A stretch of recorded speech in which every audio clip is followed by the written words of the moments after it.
palavra que nós lemos, ela é uma palavra conhecida de nós. Amém? Quantos já leram esta palavra e têm entendimento dessa palavra? Você sabe que ali haviam muitos enfermos. E uma das características do ministério de Jesus, do seu ministério terreno, foi curar os enfermos. João é o único que relata esse fato. Mateus não fala sobre isso, Marcos não fala, Lucas, que é um historiador, não fala. Só João fala sobre isso. E eu creio, irmãos, que há algo muito tremendo para nós nessa noite, que Deus quer abrir os nossos olhos. A palavra fala que o tanque de Betesda, ele estava em Jerusalém, de frente, com uma das portas de Jerusalém, a porta das ovelhas. Eu fui pesquisar algumas coisas para entender este nome e por que a porta das ovelhas. A palavra Betesda, ela é formada por duas palavras. Bet, isso no hebraico, que significa casa, e Chesed, que significa bondade, benignidade, misericórdia. Então Betesda significa lugar de misericórdia, lugar da misericórdia de Deus. Era o nome daquele tanque. Mas aquele tanque se chamava lugar da misericórdia de Deus porque havia tantos doentes. Na verdade, a palavra fala que havia um número muito grande de pessoas doentes naquele lugar. E esse tanque estava de frente com a porta das ovelhas. Por que essa porta foi chamada de porta das ovelhas? Porque era por ali que as ovelhas eram introduzidas para os sacrifícios no tempo da Páscoa judaica. Era por ali que eles entravam com as ovelhas para o sacrifício. E de frente dessa porta estava a casa de misericórdia. Na nova aliança, essa porta tem um significado figurativo de que esta é uma porta, é uma passagem, um portal aonde o rebanho de Cristo entra para uma comunhão pessoal com Ele. É interessante estudar alguns termos no hebraico, porque às vezes você lê a palavra, mas você não tem um entendimento revelado das Escrituras. Você tem apenas o conhecimento daquilo que você está lendo. Eu quero que você pense nessa noite. Betesda é uma casa, é um lugar de misericórdia divina. Uma casa de misericórdia. Quando nessa semana o Senhor começou a falar comigo nesta palavra, e Ele começou a abrir os meus olhos, e Ele descortinou essa palavra de uma forma revelada, e Ele estava me dizendo: Hugo, assim está a igreja nesses dias. Vamos pensar aquele tanque como a igreja de Cristo em nossos dias. Um lugar onde há um grande número, diz a palavra. Neste lugar jazia grande multidão de enfermos, de cegos, de mancos e de paralíticos. O Senhor começou a falar comigo, Ele disse: Hugo, a minha igreja nesses dias tem sido assim. A minha igreja precisa conhecer um lugar de misericórdia, um lugar de cura. Há muitas características neste lugar, irmãos, que falam conosco nesses dias. Porque Jesus foi aquele lugar, porque Jesus foi mudar aquele ambiente. Jesus, em tudo que Ele fez, irmãos, Ele fez por propósito. Jesus se move por propósito. Jesus se move pelo propósito do Pai. Ele disse: eu não falo nada se o Pai não fala. Eu não faço nada se o Pai não me mostra o que fazer. Jesus entrou naquele tanque de Betesda. E hoje, nos nossos dias, quando eu estou falando igreja, eu não estou falando apenas nós que estamos aqui. Sabe, irmãos, o que Deus Ele quer fazer na minha vida e na sua vida é muito mais do que nos dar uma palavra nessa noite para alimentar a nossa vida. O que Deus Ele quer fazer em nós, irmãos, é nos curar, é nos libertar, é nos levantar para que nós possamos manifestar a glória dEle lá fora. Para que nós possamos voltar para o convívio da nossa família, para o nosso local de trabalho, e nós temos uma mentalidade transformada. Nós temos um entendimento transformado de que a vida cristã, irmãos, é muito mais do que nós irmos a um culto. A vida cristã é nós levarmos o Cristo que está em nós, em todos os lugares onde nós habitamos. Então, quando Cristo entrou naquele lugar, irmãos, Ele entrou para transformar definitivamente aquele lugar. A Bíblia não fala, irmãos, a Bíblia fala apenas de um caso, de um homem de 38 anos que estava ali doente. Mas eu creio, irmãos, no meu espírito, que Jesus não entrou naquele lugar, no lugar de misericórdia, para curar apenas uma pessoa. A Bíblia não fala isso. Mas eu creio no meu espírito, irmãos, que Jesus curou muito mais pessoas naquele lugar, naquele dia. João mesmo descreve, no finalzinho do seu evangelho, ele diz: se fôssemos narrar, se fôssemos escrever tudo quanto Jesus fez, não caberiam em todos os livros. Amém? Então eu creio que se fosse narrar a história de cada pessoa que estava naquele tanque, e que Jesus pôde curar, eu creio que, porque a Bíblia fala que havia nesse lugar jazia uma multidão, uma grande multidão. Uma multidão já é algo grande, mas está falando uma grande multidão. E eu creio, irmãos, que a presença de Jesus ali começou a manifestar cura. E é isso que eu quero falar para você nessa noite. Algumas características daquele ambiente que foram transformadas pela presença de Jesus. E eu quero que você entenda isso no seu espírito, irmãos. Existem ambientes dentro de nós que precisam ser transformados. Sabe qual é o primeiro lugar que Jesus quer transformar na terra, irmãos? O nosso coração. O primeiro lugar que Jesus Ele quer transformar é a sua vida, é o seu entendimento. Paulo fala assim em Romanos 12:2: não vos conformeis a este mundo, não tenham o modelo deste mundo, mas transformai-vos pela renovação do vosso entendimento. Deus quer nos dar um entendimento diferente. Nós não podemos apenas, irmãos, receber esta palavra, ler esta palavra e falar amém. Havia uma grande multidão naquele lugar e Jesus curou um homem, glória a Deus por isso. E só. O que essa palavra fala ao nosso espírito hoje? De que forma esta palavra pode se tornar uma realidade para a nossa vida hoje? Será que Jesus queria apenas narrar a história desse homem? Ou será que Jesus queria nos ensinar como Ele atua quando Ele entra em ambientes que precisam ser transformados? Eu vou falar algumas coisas que Deus falou comigo enquanto eu ouvia do Espírito e depois quando eu lia e buscava entender mais do Senhor. Aquele lugar, um lugar cheio de enfermos, cheio de pessoas doentes, e eles estavam ali por uma causa. Aquela grande multidão de enfermos, de cegos, de coxos, de paralíticos foram levados para aquele lugar porque algo acontecia naquele lugar. E o que acontecia naquele lugar? A Bíblia fala: de tempo em tempo um anjo descia e movia as águas. E quando as águas eram movidas, a primeira pessoa que descia as águas era curada. Um dia eu ouvi um pregador falando que quando a Bíblia fala de tempo em tempo, ela está falando de ano em ano. De ano em ano uma pessoa era curada. De ano em ano uma pessoa era transformada.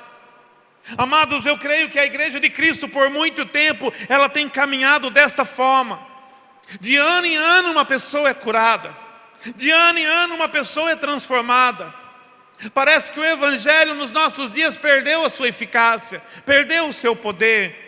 Mas nós estamos aqui para dizer que não, o Evangelho de Jesus Cristo é o poder de Deus para a transformação de todo aquele que nele crê. Amém? Você crê nisso? Eu creio nisso, irmãos. Eu creio no Evangelho de Deus. Eu creio no Evangelho que transforma vidas. O problema não está no Evangelho, o problema não está na palavra de Deus, o problema está nos ambientes. Porque os ambientes têm sido aceitos. E como disse muitas vezes, o primeiro ambiente que precisa ser transformado nessa noite é o ambiente dentro de nós. Uma característica daquele lugar, irmãos, é que todas aquelas pessoas esperavam um movimento. Diga, movimento. A igreja dos nossos dias, irmãos, ela tem vivido de movimento em movimento. Qual é o novo movimento? Qual é a nova agora para os nossos dias? O que é que nós vamos fazer de novo para atrair as pessoas? O que é que a igreja está pensando? Amados, muitas vezes nós estamos pensando em como fazer um novo movimento. Nós não estamos aqui para fazer um novo movimento. Nós estamos aqui para manifestar Cristo em nós. Amém? Manifestar Cristo. Aquele ambiente, irmãos, era um ambiente que havia um movimento. De tempo em tempo algo acontecia. De tempo em tempo um novo mover acontecia. E veja que a palavra fala assim, que era um anjo que descia sobre as águas. É interessante o entendimento que Deus me deu nesta palavra, porque a Bíblia fala que também, ela chama os ministros da casa de Deus de anjos, não chama? Lá nas cartas do Apocalipse diz ao anjo da igreja. Não é isso? E isso significa que tem um anjo de asa na porta da igreja? Não. Está falando que é a liderança da igreja. Está falando aos líderes que Jesus levantou na sua igreja. E Jesus chamou esses líderes de anjos. Ao anjo da igreja escreve. Não é isso? Eu quero usar porque foi esse entendimento que Deus colocou no meu espírito. Porque isso tem acontecido nos nossos dias. Sabe por que não há tanta transformação de Deus no meio da igreja de Cristo, irmãos? Porque o anjo da igreja tem sido responsável em produzir movimento. Terrível isso. Toda a responsabilidade está sobre o ombro do anjo da igreja. Se ele não mover as águas, ninguém será curado. Se ele não produzir um movimento dentro da igreja, a igreja vai ficar doente. Isso tem sido a igreja de Cristo nos nossos dias. Você consegue entender isso no seu espírito? A gravidade da condição espiritual de muitas pessoas em nossos dias, talvez da sua própria vida. Eu vou ao culto para ver o que o pastor vai fazer, o que o pastor vai pregar nessa noite. Nós não temos que vir ao culto por causa de um movimento de águas. Nós temos que vir ao culto, irmãos, para dar ao Senhor. A Bíblia fala: tributai ao Senhor, ó famílias, tributai ao Senhor todos os povos da terra, tributai ao Senhor, e tributar é dar ao Senhor. Amém? O anjo tinha que descer e produzir. E o que nós vemos na igreja nos nossos dias é exatamente isso. Muito esforço para que apenas uma vida seja transformada.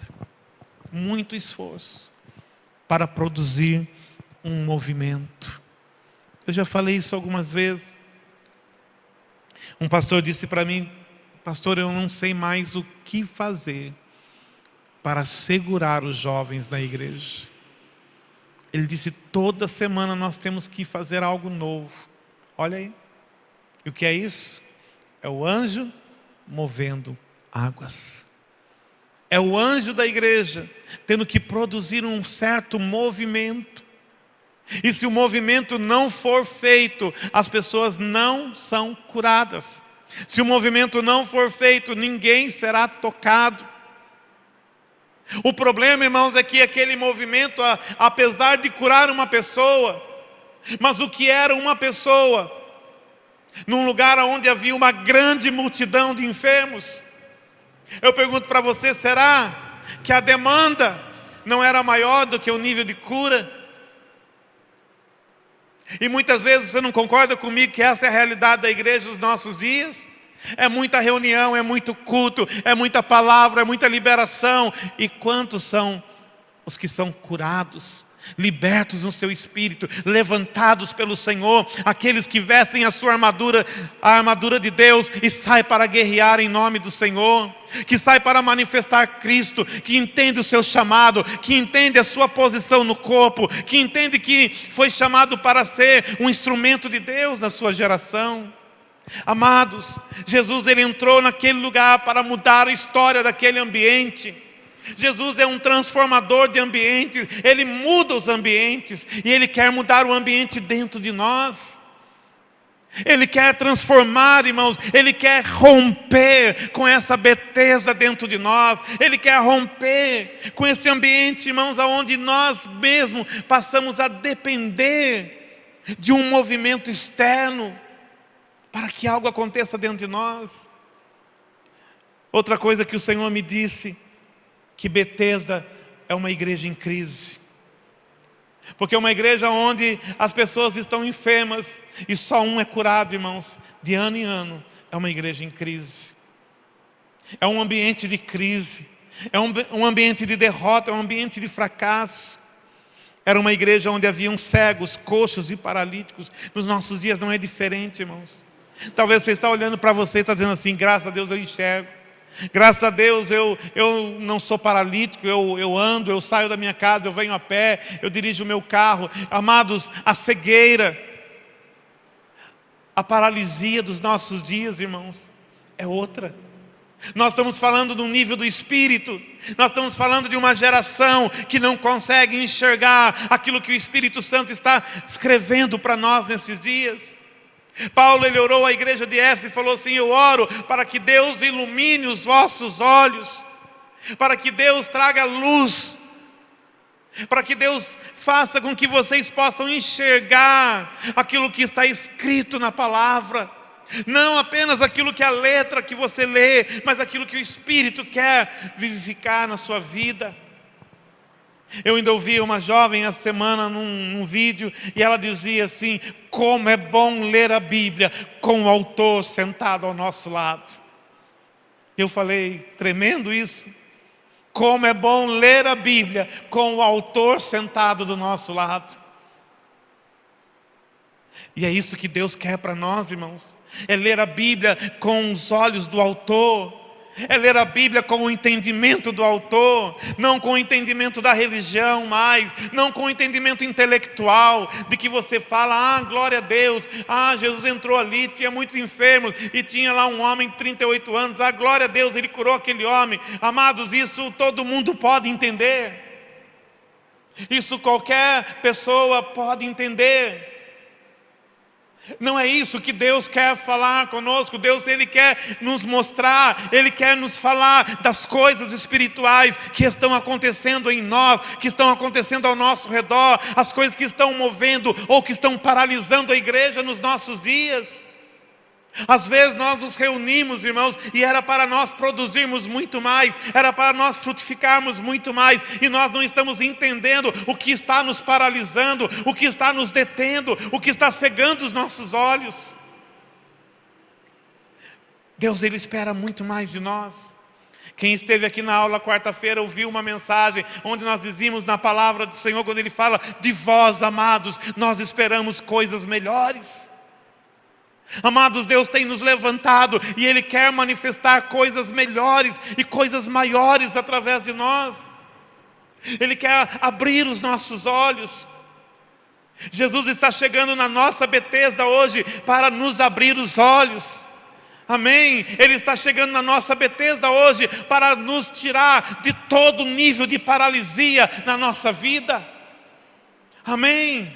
Eu quero que você receba isso no seu espírito. Eu quero que você entenda isso não como uma palavra dura do pastor, mas que você deixe o Espírito ministrar em você, e que você não fique aí no seu coração pensando: nossa, porque o pastor está falando assim? Não, que você fique pensando: Espírito Santo, mostra nessa noite o que está paralisado na minha vida. Espírito Santo, mostra nessa noite o quanto eu consigo enxergar e o quanto eu fui cegado pela religião, o quanto eu fui cegado pelo príncipe desse século. A Bíblia fala, irmãos, que o príncipe desse século cegou o entendimento dos incrédulos. E não pense que os incrédulos estão do lado de fora dos templos. Os incrédulos, irmãos, são aqueles que criam e deixaram de crer. São aqueles que viam e pararam de ver. E é por isso que nós estamos aqui nesta noite. Porque nós cremos que Jesus é poderoso para nos libertar. Que o mesmo Jesus que entrou naquele dia pela porta das ovelhas está entrando hoje no meio da igreja para abrir os olhos do cego. Ele é o mesmo de hoje, o mesmo de ontem, e eternamente Ele será o mesmo. Jesus ainda abre os olhos dos cegos, amém? Jesus ainda levanta os paralíticos, amém? Você crê nisso? Eu creio nisso, irmãos. E a maior cegueira que Ele quer abrir os olhos hoje é a cegueira espiritual.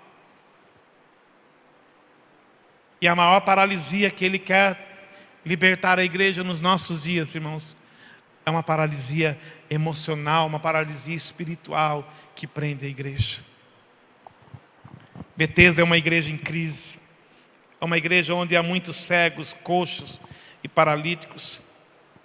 Escuta isso, Betesda é um lugar onde as águas estão do lado de fora. Quando Deus falou isso comigo, eu falei: Senhor, até quando, irmãos, nós vamos agir com um entendimento equivocado de que a obra de Deus parece que tem que estar materializada diante dos nossos olhos? Sabe para onde que aquelas pessoas olhavam? Elas passavam todos os dias, horas e minutos olhando para aquelas águas. O problema, irmãos, é que as águas estavam do lado de fora. Porque quando Cristo veio a esse mundo, Ele disse à mulher samaritana: se você crer, se você entender, se você me pedir, as águas que estão do lado de fora vão passar para o lado de dentro. Irmãos, o que Jesus ele veio fazer na nossa vida, irmãos, é para nós nunca mais dependermos de nada que está do lado de fora. É para nós dependermos apenas do que está dentro de nós. Jesus falou assim: se você crer, Ele falou assim, do seu interior vão manar rios de águas vivas. Você não tem que estar olhando para a água que está do lado de fora. Nós temos que começar a olhar para as águas que estão dentro de nós, irmãos. Porque as águas que estão dentro de nós são mais poderosas do que as águas que estão fora. Se nós entendêssemos, irmãos, o que Jesus veio fazer na nossa vida, nós vamos entender que Ele pode tomar cada um de nós, irmãos, e fazer de nós um instrumento poderoso nas mãos dEle para esses dias. Você não é apenas membro de uma igreja. Você não é apenas membro de uma igreja. Você não foi salvo por Cristo Jesus para ser apenas membro de uma igreja. Você foi chamado por Ele para manifestar a glória dEle na sua geração. Você foi chamado para viver carregando Cristo dentro de você.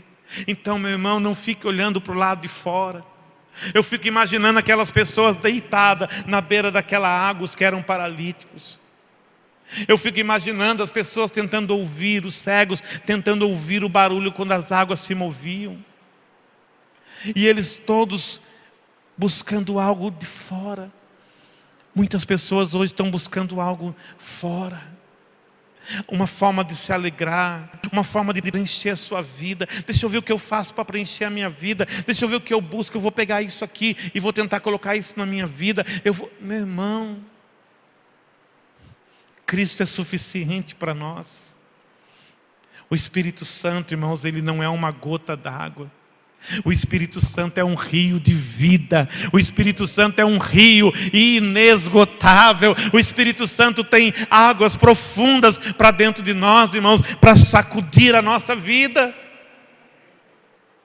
Não é mais tempo de nós ficarmos buscando na religião, irmãos, alguma coisa que nos preencha.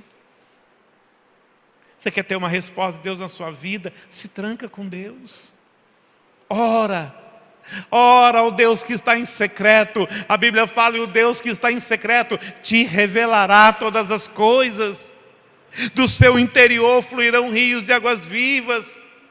No seu espírito você ouvirá a voz do Senhor falando com você que Ele é o teu Deus. Qual é o chamado que Ele tem para a sua vida? Eu preciso que alguém venha e fale no meu ouvido. Deixa Ele falar com você. Ele fala. A Bíblia fala, irmãos, que o Deus deste mundo tem boca, mas não fala, tem olhos, mas não vê, tem mãos, mas não apalpam, tem pés, mas não andam, tem garganta, mas não emite som algum. E a Bíblia fala: tornem-se semelhante a eles os que os buscam e os que o adoram. Mas aí o salmista fala: mas o nosso Deus tem boca, mas fala, tem pés e se move, tem mãos e toca em nossa vida. O nosso Deus é um Deus vivo, o nosso Deus é um Deus verdadeiro, o nosso Deus, Ele se move no meio do seu povo. Amém? Ele fala. Quem tem ouvidos, ouça o que o Espírito Santo diz à igreja, porque Ele fala. O Espírito Santo está vivo dentro de nós e Ele fala. Ele fala conosco. Ele ilumina os nossos olhos. Pegue a sua Bíblia, 1 dia, 2 dias, 10 dias, não importa quanto tempo, e ore todos os dias e fale: Espírito Santo, ilumina os meus olhos. Ilumina os meus olhos. Deus disse que faria um novo pacto. E Ele disse: nesse novo pacto, eu não escreverei mais a minha palavra em pedras, mas eu escreverei a minha palavra nos seus corações. Esse é o pacto que Ele fez conosco, irmãos. Ele escreveu a sua palavra dentro de nós. E Ele diz assim: ninguém precisará que o irmão ensine a outro irmão, porque cada um ouvirá a voz do Senhor. Nós temos o Espírito Santo dentro de nós. Ele habita em nós. Aleluia. As águas não estão mais do lado de fora, as águas estão do lado de dentro. E o Espírito do Senhor habita em nós. Aleluia. Aleluia. Outra coisa que Deus me disse, em Betesda, a maior parte das pessoas vivem aguardando o cumprimento de uma promessa, de um mover. A maior parte das pessoas em Betesda, elas viviam aguardando um cumprimento. Deixa eu dizer para você nessa noite, nós não vivemos aguardando um cumprimento. Nós somos o cumprimento das promessas de Deus para esta geração. Você crê nisso? Você é o cumprimento. No dia de Pentecostes, o Espírito Santo veio. Isso estou falando de uma promessa. A promessa de Joel, que Joel profetizou, e ele disse: haverá um dia, diz o Senhor, em que derramarei do meu Espírito sobre toda a carne. Vossos filhos e vossas filhas profetizarão, vossos jovens terão visões e sonharão os vossos velhos. Essa promessa, irmãos, ela foi falada, ela foi lida, ela foi mencionada por séculos. Mas houve um dia, Atos 2 diz a palavra, estavam todos reunidos no mesmo lugar, e de repente se ouviu um som do céu, como de um vento impetuoso, e viram-se línguas repartidas como que de fogo, que descendo sobre cada um, e cada um começou a falar em novas línguas. Quando aqueles homens e aquelas mulheres, 120 pessoas, saíram daquele cenáculo, irmãos, tomados pelo Espírito Santo, eles foram chamados de bêbados. E Pedro levantou a sua voz e falou assim: varões, irmãos, o que vocês estão falando não é verdade. O que está acontecendo com essas pessoas é o cumprimento da promessa que Deus fez a Joel, que Ele derramaria do seu Espírito sobre toda a carne. E Pedro levanta a sua voz e começa a defender e a declarar aquilo que estava acontecendo.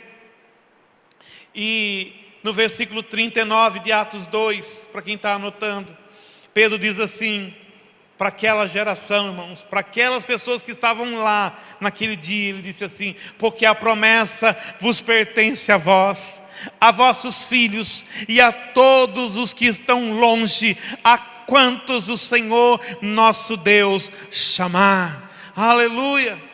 Pedro, ele disse: essa promessa não fica aqui, essa promessa ela não pertence a esta geração. Ele está dizendo: hoje Deus está inaugurando um tempo novo. Hoje o que está se cumprindo aqui, começa o cumprimento aqui, mas essa promessa não é apenas para nós. Pedro estava dizendo, é também para os nossos filhos, é para os filhos dos nossos filhos, é por todas as gerações, todos aqueles que estão longe. Nós estamos longe 2000 anos daquela promessa, mas nós estamos vivendo o cumprimento daquela promessa.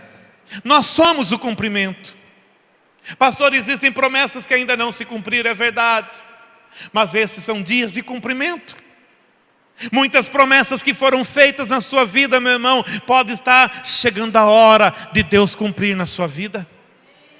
Muito daquilo que Deus tem falado, irmãos, muito daquilo que já foi gerado em gemidos, em lágrimas, nós estamos vendo cumprir em nossos dias, e outras promessas ainda vão se cumprir. Outras que nós estamos gerando vão se cumprir.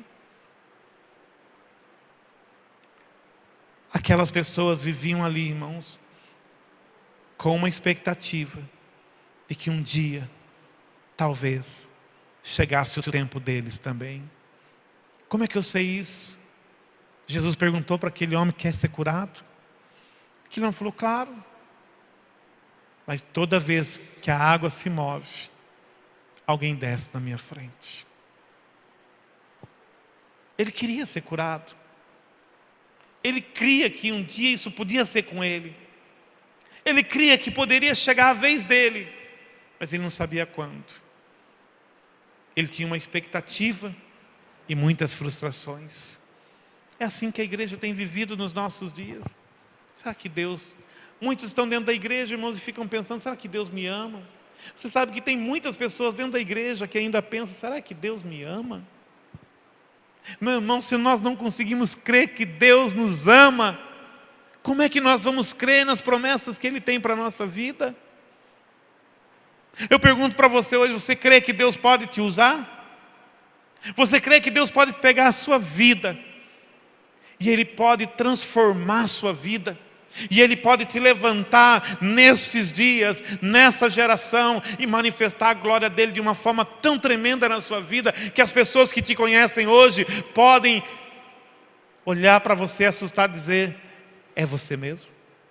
Você crê nisso? Você crê mesmo? Crê mesmo? Então olha para a pessoa que está ao seu lado e fala assim, olha bem para mim. Porque qualquer dia desse, você pode não me reconhecer mais. Você crê nisso? Você crê nisso, meu irmão? Você crê que Deus pode pegar a sua vida e transformar a sua vida de forma que as pessoas vão olhar para você e vão fazer assim, será que é ela mesmo? Será que aquela ali é a Joana? A Joana que congrega lá na igreja, lá no Jardim São José? Ela mesmo, pregando nessa unção, manifestando a glória de Deus dessa forma. Aquela ali é a Vanusa? Será que é ela mesmo? A mãe da Bruna? Será que é ela mesmo fazendo a obra de Deus dessa forma? Você crê nisso, meu irmão? Será que nós temos essa fé? Será que nós cremos que Deus pode tomar pessoas normais como nós, nos encher do Espírito Santo e nos usar, irmãos, poderosamente nesses dias? É isso que Deus quer fazer na nossa vida, irmão. Deus, Ele quer nos tirar do tanque de Betesda e nos mostrar que é Ele que nos cura, é Ele que nos restaura, é Ele que nos coloca de pé, é Ele que nos sustenta, é Ele que faz a obra através da nossa vida. Nunca foi sobre nós. Deus nunca dependeu de nós, irmãos. Deus nunca precisou das nossas capacidades. Nós é que precisamos dEle. A nossa capacidade, está escrito em 2 Coríntios 10:5, a nossa capacidade vem de Deus. E se nós cremos nessa capacidade, irmãos, nós vamos abrir mão da nossa capacidade. Eu creio, irmãos. Não fique assustado, não. O pastor está falando isso, se o pastor Lucas estivesse pregando isso numa igreja com 1000 pessoas, talvez ele estava correto na pregação dele, mas ele vai pregar fé, ele vai pregar uma palavra dessa para 20 pessoas. Jesus, ele gastou um maior período do tempo do ministério dele, com 12. Tá? Por 1 ano e pouco ele pregou para as multidões. Quantos anos Jesus teve de ministério? 3 anos e meio de ministério. Foi o tempo de ministério de Jesus. 1 ano e meio praticamente ele pregou para as multidões. E os últimos 2 anos ele investiu, ele não gastou, ele investiu em 12 pessoas. Quantos anos você tem de caminhada? Se aqueles homens, nem todos, né? Judas teve todo esse investimento e se matou. Não foi? Se aqueles homens com 2 anos de caminhada se levantaram tão poderosamente em Deus, imagina se nós estamos aqui hoje nos levantarmos. Caçapava fica pequeno para o Evangelho. Deus vai ter que tirar alguns de nós aqui e falar assim: tem muita gente boa em Caçapava, deixa eu mandar um pouquinho de gente para fora. Tem muita gente com muita unção, com muito poder, fazendo muita obra na cidade. Deixa eu tirar alguns e começar a enviar para levar essa palavra para outros lugares. Você crê nisso, meu irmão? E eu pergunto para os pais: você crê que seu filho pode ser um desses? Você já pensou lá no aeroporto de Guarulhos despedindo teu filho? Indo para a África pregar o Evangelho? Para a Índia? E falando assim: nos encontramos na eternidade. Você está pronto para isso? Para viver esse Evangelho, irmãos? Hoje eu estou até com uma camisa aqui de uma missão na África. Um pastor me procurou e falou: pastor, você não nos ajuda, não oferta no ministério? Estamos enviando pessoas para a África. Eu falei: eu invisto. Aí hoje ele veio me trazer uma camisa e falou: pastor, essa é a camisa do evento que você ajudou a patrocinar. Eu falei: amém. Até falei para ele: vou pregar com ela hoje. Tudo a ver. Venha o teu reino. E esse é o nosso slogan, né? Venha o teu reino. Mas o reino, irmãos, não é a gente estar aqui sentado. O reino é nós estarmos lá fora, manifestando Cristo. Orando pelas pessoas. Sabe, irmãos, Deus está sacudindo a gente aqui hoje à noite. Sabe por quê? Porque Ele não se aguenta mais de vontade de se manifestar através de nós. Você é um potencial nas mãos de Deus, deitado à beira de um tanque de Betesda. Ele não suporta isso. Jesus não suporta ver potenciais paralisados, sem uma visão da sua real identidade em Cristo. Você não veio, irmãos, eu não vim a esse mundo só para me casar com a Leidia, ter os filhos que eu tenho e esperar a morte. Não, você não veio para ter essa vida que você está tendo. Isso faz parte do propósito. Mas o propósito é maior. Quantos aqui realmente entregaram sua vida a Cristo um dia? Naquele dia que você entregou, Jesus ele falou: você não sabe de nada. Você não sabe o que eu tenho projetado para você.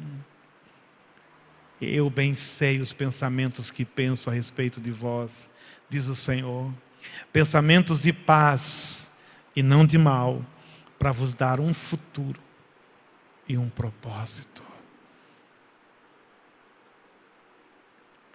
Porque os meus pensamentos não são como os seus pensamentos, nem os meus caminhos são como os seus caminhos. Os meus pensamentos são mais altos. Os meus caminhos são mais elevados do que os seus. Amados, Deus está nos ensinando. E eu creio que nessa noite Deus já está te curando. Deus já está removendo cegueira nessa noite. Nessa noite o cego está enxergando aqui nesse lugar. Amém. Nessa noite os coxos aqui vão saltar. Nessa noite os paralíticos vão se mover. Porque o Senhor está entre nós. Porque a sua palavra é viva, é eficaz e é mais poderosa do que uma espada afiada de 2 gumes. Aleluia. Aleluia, nós não esperamos mais uma promessa, nós somos o cumprimento dessa promessa. Aleluia. Quando Jesus chega a Betesda, os enfermos são curados. Em Mateus capítulo 11, versículo 5, quando os servos de João Batista foram perguntar para Jesus: és tu mesmo? Ou eu tenho que esperar outro? João estava lá na prisão. João estava lá na sua Betesda. João estava deprimido. Como é que pode? O mesmo homem que batizou Jesus, quando Jesus chegou nas águas, João já estava lá dentro. E João olhou para Jesus e falou assim: eu é que tinha que ir até você, não você até mim. E Jesus falou para ele: calma, cumpre o teu ministério. E João Batista batizou Jesus. E depois João deu testemunha e falou: olha, esse é o Cordeiro de Deus. Ele tira o pecado do mundo. Ele é maior do que eu. Eu sou da terra, ele é do céu. Não foi isso que João disse? Agora João manda os discípulos, ele está preso. Ele está vivendo um momento terrível no seu ministério. Ele está abatido. Ele não está entendendo o propósito de Deus para tudo aquilo. Ele está vivendo a sua Betesda. Ele já não está mais olhando para dentro, ele está olhando para fora. Ele está querendo uma resposta, ele está querendo uma solução para o seu problema. E ele vai lá e fala para os servos dele que vai visitar ele na prisão: vai lá e pergunta para aquele Jesus se é ele mesmo, ou nós vamos ter que esperar outro. Sabe por quê, irmãos? Porque João, talvez ele não queria aquele fim para o ministério dele. Talvez porque Jesus não foi visitar ele lá. Aí Jesus dá uma resposta assim no versículo 5 de Mateus 11. Jesus mandou dizer a João: diga para ele, os cegos veem, o coxo anda, os leprosos são limpos, os surdos ouvem, os mortos são ressuscitados, e aos pobres é anunciado o Evangelho. Aleluia! Quando perguntaram para Jesus: é você mesmo? Você é o Messias, é o enviado? Ele fala: manda dizer lá para João, para que ele não tenha dúvida, para que ele não venha a titubear na sua fé.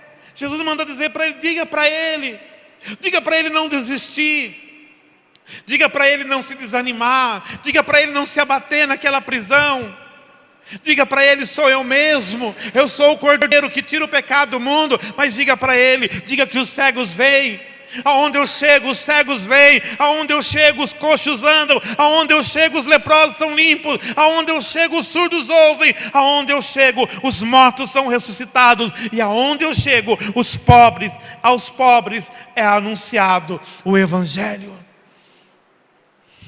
E se Jesus está em nós, irmãos, e se esse Jesus de Mateus 11:5 é o Jesus que nós cremos, se é isso mesmo, irmãos, então eu quero dizer para você: ainda hoje os cegos veem, ainda hoje é possível que os coxos andem, que os leprosos sejam limpos, que os surdos ouçam, que os mortos ressuscitem, e que aos pobres seja pregado o Evangelho do Reino, porque Ele é o mesmo. Porque Ele é o mesmo. Nenhum de nós precisamos viver o nosso inferno astral. Nenhum de nós vamos viver, irmãos, cadeias, paralisias na nossa vida. Nenhum de nós vamos ficar deitado à beira de um tanque, não. Porque Jesus é o mesmo. E Ele disse: aonde eu chego, eu abro os olhos dos cegos. Coloca a mão nos seus olhos hoje e fala assim: Jesus, abre os meus olhos. Abre os meus olhos nessa noite. Eu quero ver aquilo que eu não fui capaz de ver ainda. Jesus, eu quero que os meus olhos se abram para as coisas espirituais nessa noite. Eu quero ter discernimento, eu quero ter a visão. O Senhor disse que os jovens terão visões e que os velhos vão sonhar. Ele quer abrir os nossos olhos. Ele quer nos dar um nível de entendimento. Ele quer nos dar um nível de compreensão das coisas espirituais. Não se assuste, meu irmão, se você começar a ter visões. Não se assuste se você começar a ter sonhos, sonhos de Deus, sonhos proféticos, sonhos de revelação. Não se assuste nessa segunda-feira indo para Taubaté, conversando com a pastora no carro, de repente essa palavra começou a ser descortinada. E eu ali comecei a falar essa palavra. E o Senhor começou a me mostrar a igreja em Betesda. Ele disse: Hugo, o que eu estou mostrando para você agora é o que eu estou querendo mudar na minha igreja. Eu quero curar os enfermos que estão dentro da igreja. Eu quero tirar a cegueira daqueles que estão dentro da minha casa. Aqueles que já passaram pela porta das ovelhas, aqueles que já entraram no lugar, numa casa de misericórdia, para receber revelação, para receber entendimento, mas estão deitados à beira das águas, esperando um movimento, o próximo movimento. O que Jesus quer de nós, irmãos, é algo muito maior do que aquilo que nós estamos vivendo. Mas creia, Ele é o mesmo. Ele é o mesmo Jesus dos nossos dias. Aleluia. Uma outra característica de Betesda, irmãos, é que naquele lugar, cada pessoa precisa da ajuda de uma outra pessoa para descer as águas. Muitas pessoas ainda hoje, irmãos, precisam de alguém para carregá-los. Infelizmente, a igreja de Jesus ainda é uma igreja de mancos. É uma igreja de pessoas que precisam ser carregadas. É uma igreja onde muitas pessoas ouviram falar de Jesus, até se entregaram a Ele, irmãos. Mas se você não estiver ali dizendo: vamos de novo, tenta mais uma vez. Aquele homem disse para Jesus: como é que eu posso ser curado se eu não tenho quem me jogue nas águas? Eu tento, eu até quero, eu até peço pelo próximo mover, mas quando acontece o próximo mover, eu vejo as águas se movendo, mas eu não tenho quem me joga lá dentro. Eu quero dizer para você, meu irmão, que você não precisa de ninguém para te jogar. O rio está dentro de você. Você não precisa, ninguém aqui precisa, irmãos. Discipulado, irmãos, ele é outra coisa.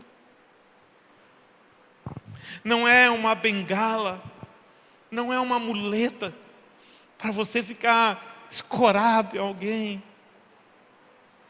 Se não for me visitar, eu já fico de cara fechada. Não, meu irmão, o próprio Espírito Santo te lança nas águas. O próprio Espírito que habita em nós, irmãos, é Ele que nos guia. É Ele que nos conduz às águas mais profundas. É Ele que mede mais 1000 côvados. Quem vai medir, irmãos? Quem vai medir o teu crescimento a partir de hoje? Recebe isso no seu espírito. Não é você. Quem vai medir o teu crescimento a partir de hoje é aquele que tem a trena na mão e que mede 1000 côvados. E quando chega lá, olha para você e fala assim: venha. É o próprio Deus. Você não vai precisar de alguém: vamos, não. Aquele que mede 1000 côvados e quando chega lá, ele olha para você e ele fala: venha. Pedro disse para Jesus: és tu mesmo? Se és tu mesmo, então manda que eu vá. E Jesus falou: venha. E quando Pedro colocou os pés nas águas, as águas estavam como um chão debaixo do pé dele. Pastor, mas ele afundou, mas ele andou. E eu tenho certeza, irmãos, que depois que ele afundou, Jesus os levantou e eles andaram juntos nas águas. Tenha medo. Pastor, mas e se eu me entregar totalmente e eu mergulhar nessas águas, o que vai ser da minha vida? Deus o sabe. Deus sabe o que Ele tem para a sua vida, meu irmão. Ele toma você pelas mãos e Ele caminha com você por essas águas. Ele leva você aos lugares mais profundos. É Ele que torna a sua vida. Não permita nada que te limite. Não permita nada que te paralise. Não permita nada que venha colocar sobre você um jugo na sua vida. Creia no Espírito do Senhor. Creia na palavra de Deus.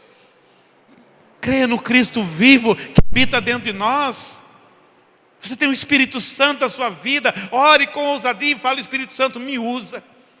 Espírito Santo, me levanta. O que o Senhor tem para a minha vida? Como é que o Senhor quer fluir na minha vida?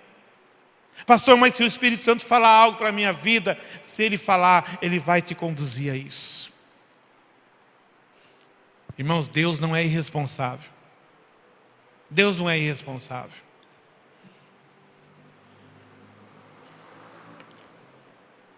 Por isso Ele estabeleceu a igreja como uma casa de paternidade, onde os filhos são guiados para o propósito. Onde os filhos são guiados para o propósito. Eu conversava com o apóstolo Hélio semana retrasada, e ele falou uma coisa para mim que me tocou assim. Eu falei, eu não enxergava isso. Por isso que é bom a gente ter pessoas que já chegaram a um lugar que Deus quer nos levar. Porque eles sabem o caminho. Não caminhe sozinho, irmãos. Nunca caminhe sozinho. Não estou entendendo. Peça ajuda. Sempre haverá alguém levantado pelo Senhor que já levou aquele lugar que Ele quer te levar.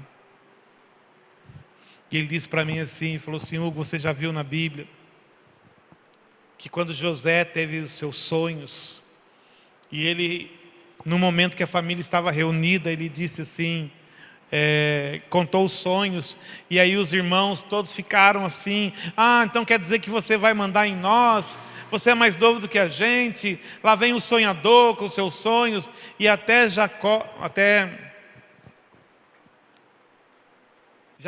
isso mesmo, Jacó disse para ele assim, até eu e sua mãe vamos nos curvar diante de você.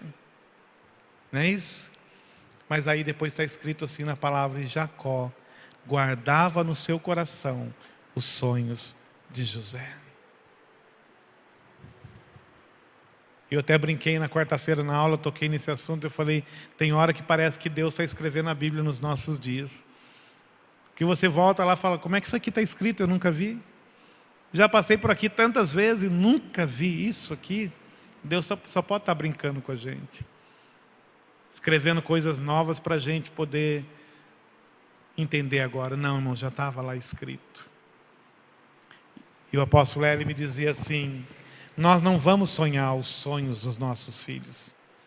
Nós vamos guardar, como pais espirituais, o sonho dos nossos filhos para que se cumpram.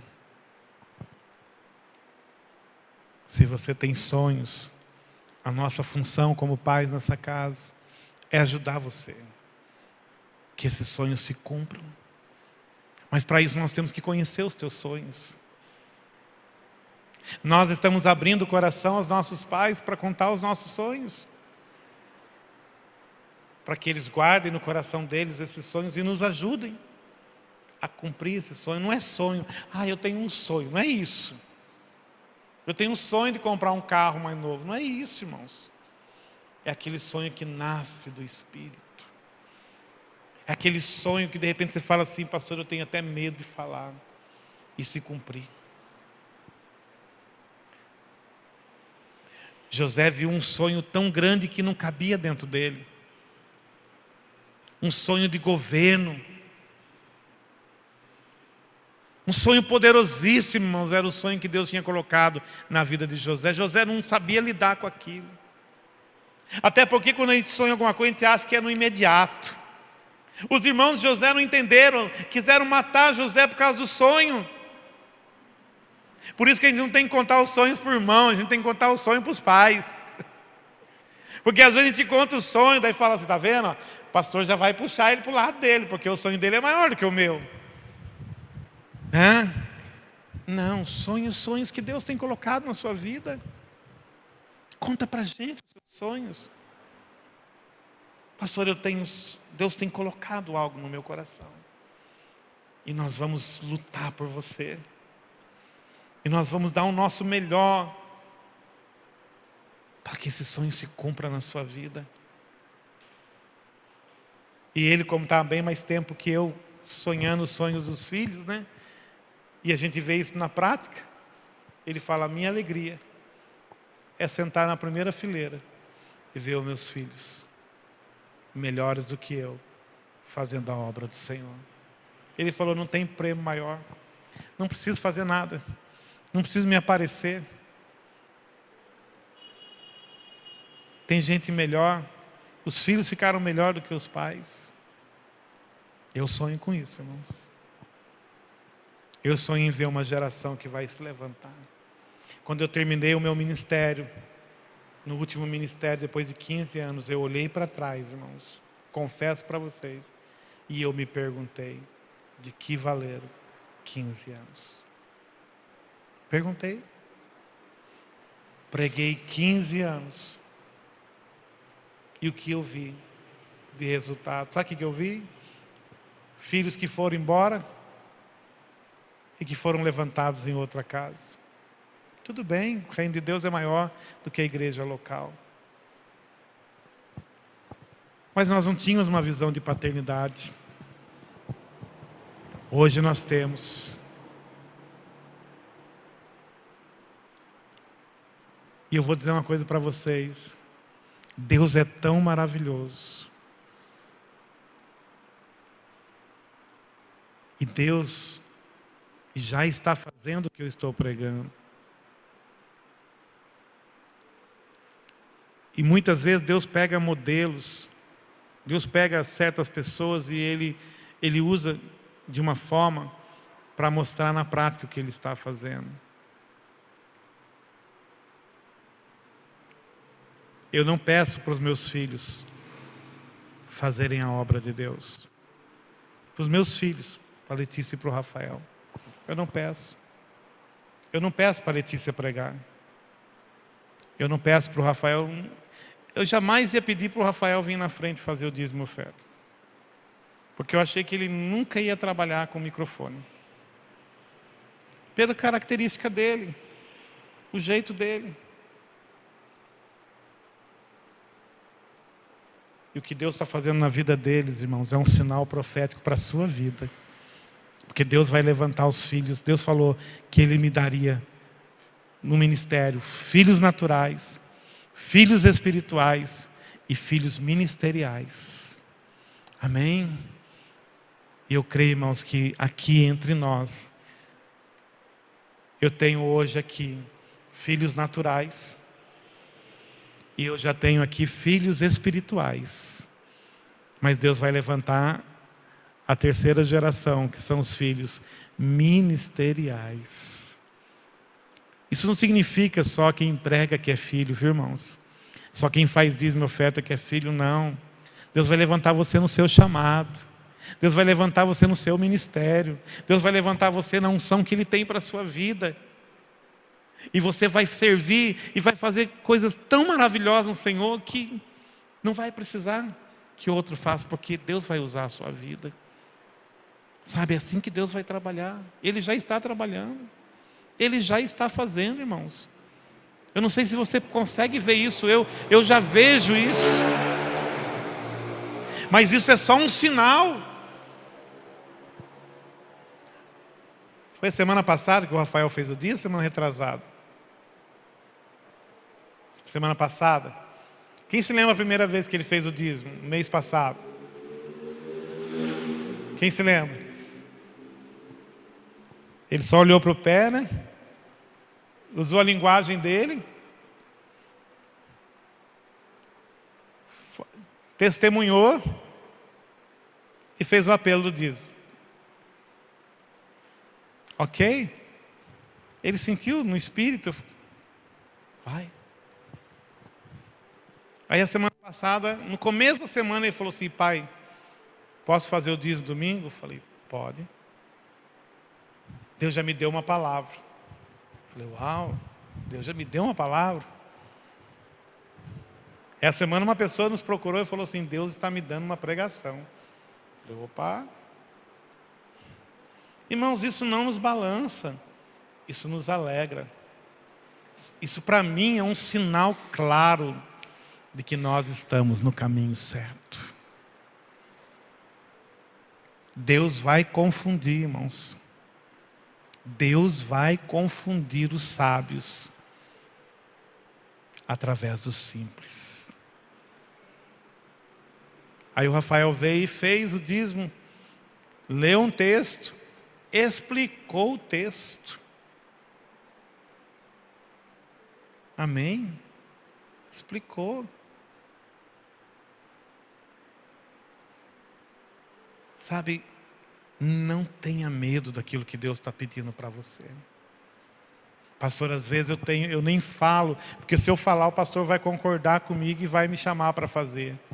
Irmãos, não começa em mim, começa no Senhor, no Espírito do Senhor, na sua vida. Sim. Pastor, eu estou sentindo eu estou sentindo de fazer. Uma pessoa um tempo atrás falou assim para mim, só que me cobrando, falou assim: Hugo, nós temos que fazer evangelismo. Eu falei: vai. Deus está falando com você, vai. O fato de Ele estar falando com você não significa que eu tenho que ir. Significa que você tem que ir. E eu vou te dar essa assistência que você precisa para ir. E tantas coisas que vão surgir. Ministérios que vão surgir aqui nesse lugar, irmãos. E eu já saí tudinho da minha pregação. E a hora, ainda estou dentro do horário.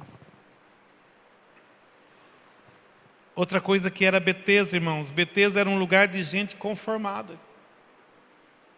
Pastor, você tem certeza disso? Sim. Já que eu não tenho ninguém para me jogar nas águas, então eu vou me acostumando por aqui mesmo. Às vezes é assim que as pessoas ficam na igreja. Irmãos, às vezes nós temos que lutar contra esse sentimento, sabia? Quando nós saímos, eu confesso para vocês que muitas vezes eu desejei ir para uma igreja grande. Sentar lá no meio. Depois de 21 anos, irmãos, falei, até o diabo vem e fala no seu ouvido: você merece. Trabalhou tanto. Você pregou 15 anos, domingo após domingo, com algumas exceções. Eu disse isso para uma pessoa, ela baixou a cabeça e falou assim: eu não sei se eu aguento. 15 anos pregando, domingo após domingo, para o mesmo povo. Aí você fala: então agora eu tenho direito. Que direito? De se conformar, de se acomodar. Irmãos, o Espírito que está sobre nós era o mesmo Espírito que estava sobre Josué e Caleb. Amém? Caleb, 40 anos depois da promessa, ele falou: eu estou tão forte para começar agora aquilo que Deus prometeu há 40 anos atrás. Só que quando Deus prometeu para Caleb, ele tinha 40 anos, agora ele tinha 80. E ele falou: eu tenho o mesmo vigor para entrar lá em Hebrom e conquistar aquela terra. E olha que era uma terra de gigantes. Todo mundo já estava assentado na terra. Josué já tinha lutado por todo mundo, já tinha vencido todas as batalhas, né? Josué e Caleb, e o exército. Agora todas as famílias já estavam sendo assentadas, cada um no seu território. Aí Caleb chegou lá e falou para Josué, Josué, eu não me esqueci do que o Senhor falou para mim, e você estava presente, de que Hebrom seria o meu território. E Hebrom ainda era uma terra que não tinha sido conquistada. Só que Hebrom era uma terra de gigantes. Gigantes moravam em Hebrom. E ele falou para Josué: já servi aqui, já vencemos todas essas cidades, já destronamos reis e tudo, já assentamos o povo, as famílias estão todas já nos seus lugares. Me permita ir para conquistar a minha promessa. Você está pronto para isso? Eu sei, irmãos, que cada um que está aqui já lutou muita coisa. A gente não vem de uma batalha só, a gente já vem de muitas batalhas. Amém? A gente já foi ferido na batalha, já foi curado, já foi levantado. A gente teve hora que achou que era o fim da nossa vida com Deus. Não sei você, eu já tive essa experiência. Já pensei em parar tudo, pensei em nunca mais pregar. Já disse isso abertamente, que nunca mais ia pregar, depois tive que me arrepender e voltar atrás. Mas eu quero dizer para você, irmãos, a Bíblia fala que sobre Josué e Caleb havia um espírito diferente. Um espírito ousado. Por isso que quando ele foi junto no meio dos 12, só eles foram aprovados. Tem muita gente lutando, irmãos. Eu sei, tem muita gente boa na igreja de Cristo. Mas tem muita gente, irmãos, que já desistiu. E eu quero dizer para você, não desista. Não se acomode. Já nessa minha caminhada, agora é hora de eu me encostar na beira das águas de Betesda e ficar ali esperando os próximos moveres. Não, irmãos. Sobre nós há um espírito diferente. É o Espírito Santo de Deus, irmãos, que hoje nós temos que estar tão prontos para começar hoje aquilo que o Senhor tem para fazer na nossa vida. Cada dia é um novo começo para nós. Cada dia. A gente sai de uma batalha, vence essa batalha. Vence um leão, vence um urso, no individual. Ninguém está vendo. Você está lá no seu dia a dia, você está sendo desafiado. Você está lá no seu dia a dia, vem um leão e você vence. Vem um urso e você vence. O que eu quero dizer para você, meu irmão, se você está fugindo do leão, não adianta. Quanto mais você fugir, mais ele corre atrás de você. Então tem que enfrentar. Mas o leão é a permissão de Deus para provar para você que nele você é capaz. A Bíblia fala que o Espírito do Senhor veio sobre Sansão e ele pegou um leão e ele rasgou o leão como se fosse um cordeiro. Olha que poder de Deus. Nós podemos vencer o leão e o urso.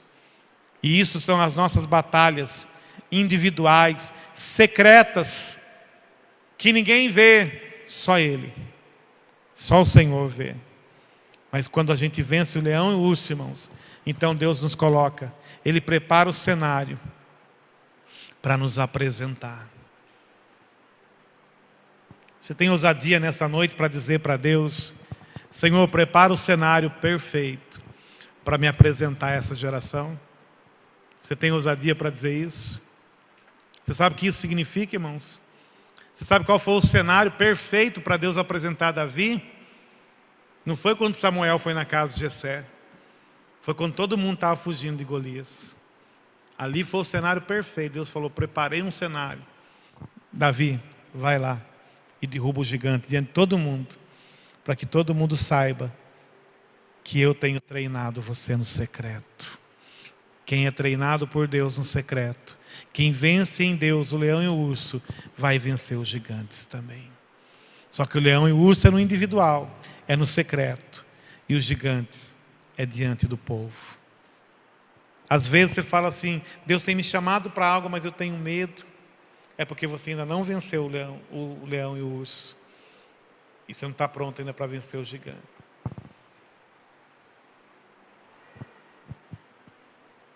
Cada um de vocês, eu olho assim, eu sei um pouco da história.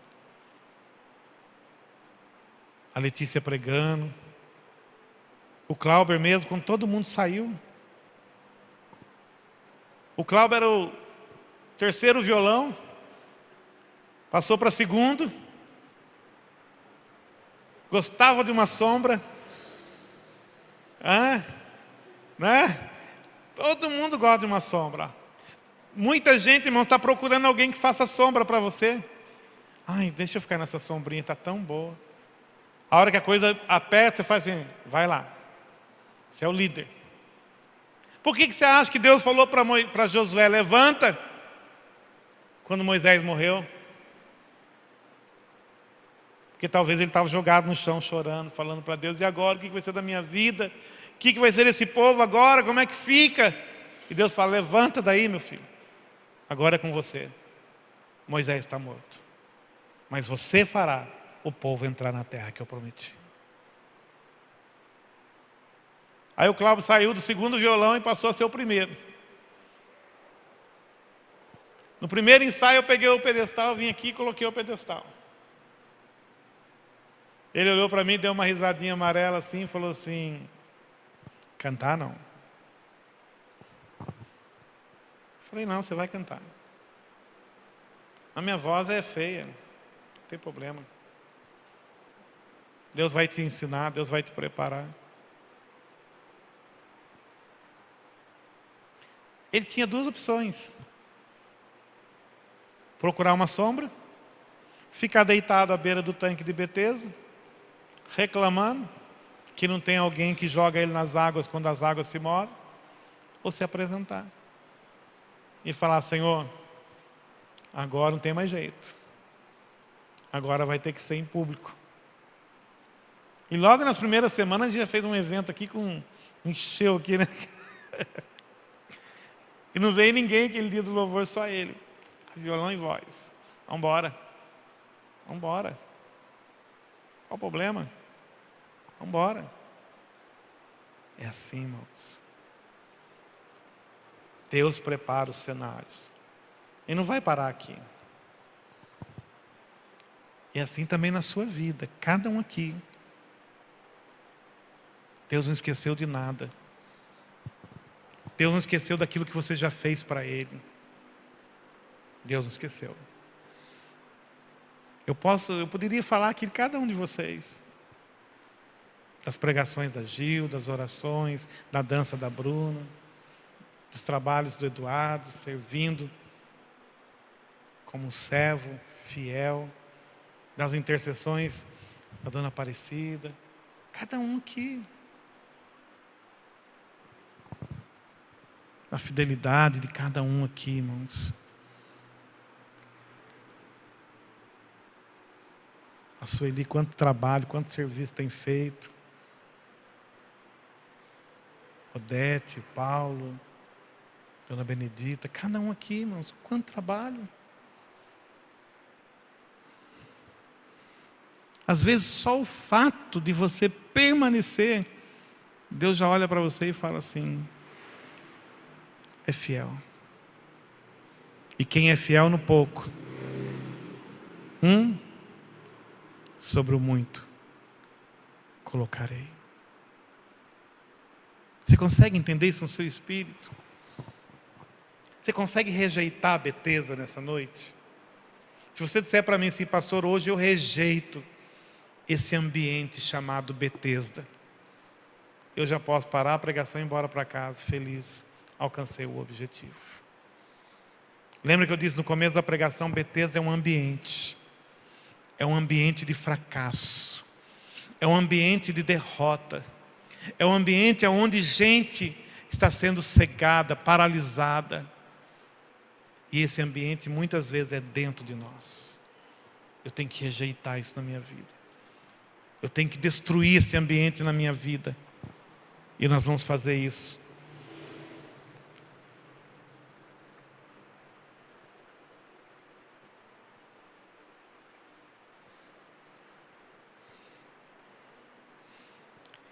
E para encerrar, a igreja de Betesda, ou a igreja que se levanta em Betesda, é a igreja que sai dali para cumprir o ID de Jesus nos seus dias.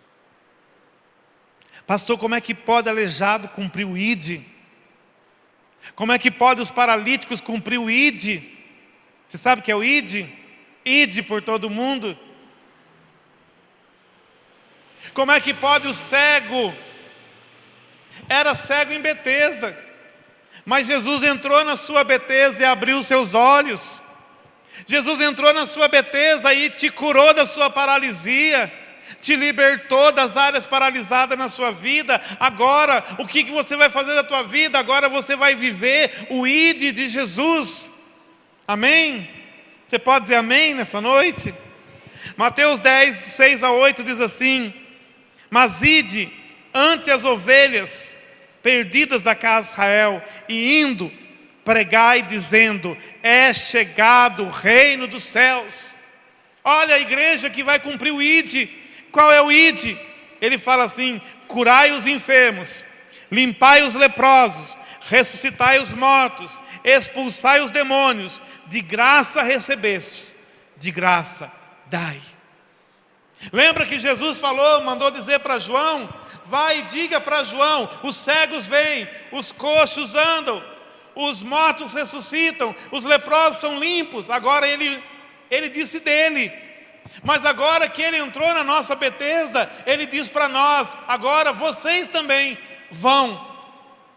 Ide as ovelhas, ide aqueles que estão perdidos, pregue que é chegado o reino de Deus. Cure os enfermos. Quem é que vai curar os enfermos? Nós. Cure os enfermos, limpe os leprosos, ressuscite os mortos, expulse os demônios, de graça recebeste, de graça dê. Esse é o ide para a igreja, irmãos. Para a igreja que se levanta de Betesda, que sai de um lugar de derrota e entra num lugar no Espírito. Num lugar, irmãos, aonde o Espírito do Senhor se move na nossa vida. Eu quero convidar você a ficar de pé.